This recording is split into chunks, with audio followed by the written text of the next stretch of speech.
iniciativa muito boa, né? Muito interessante, até porque raramente a gente tem uma determinada iniciativa como essa, né? Uhum. Então a gente chega nos cinemas muitas vezes e infelizmente a gente não tem condições de ouvir um filme como a gente ouve em audiodescrição, mas muito louvável, muito bacana e show de bola. Espero que tenha mais e mais sessões para que a gente possa participar.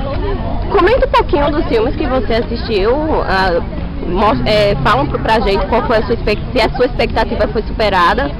Mas do filme em questão? Do filme em questão.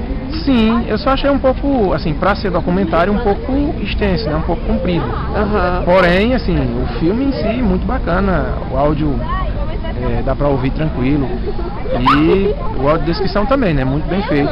Muito bem feito. Assim, pela voz, a voz masculina ela é mais compreensível muitas vezes. Então, é muito interessante. Ficou muito bom. Não, é a forma de incluir, no caso, de você, assim, a questão da própria acessibilidade, né? De você chegar, de repente, quiçá um dia você chegar no cinema e você já ter um kitzinho desse, você poder assistir qualquer filme que seja com audiodescrição, né? A forma de você se sentir ali, quer dizer, igual qualquer um outro que está olhando na tela, vendo na tela ali o que vai passando ali de imagem, e você tendo acesso a tudo aquilo ali através da audiodescrição. É muito interessante. E eu já tinha assim, essa experiência da audiodescrição, que o ano passado houve também esse momento, né? Que também foi um filme sobre a ditadura.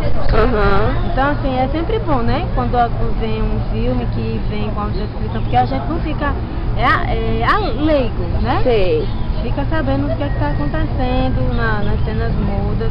Tem outros filmes também, como o do Chico Xavier, né? Que também vem com áudio, o Nosso Lar já vem com áudio. Uhum. Então, assim, estão colocando aos pouquinhos, né? Em prática o que é lei. Eu tô achando assim fantástica, porque a gente agora está podendo, né, também assistir os filmes, os curtas, os documentários com audiodescrição, que pra gente faz toda a diferença, né? Porque um filme ou um documentário sem audiodescrição, muitas cenas a gente fica sem entender.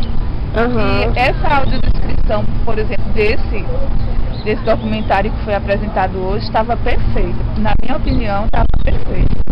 Foi superado então a expectativa, né? Isso. Rapaz, Só pela iniciativa eu daria nota 10 pela questão de tentar incluir, no caso, né? A pessoa com deficiência visual, no caso, da melhor forma possível a questão do acesso, a questão da fidelidade do documentário.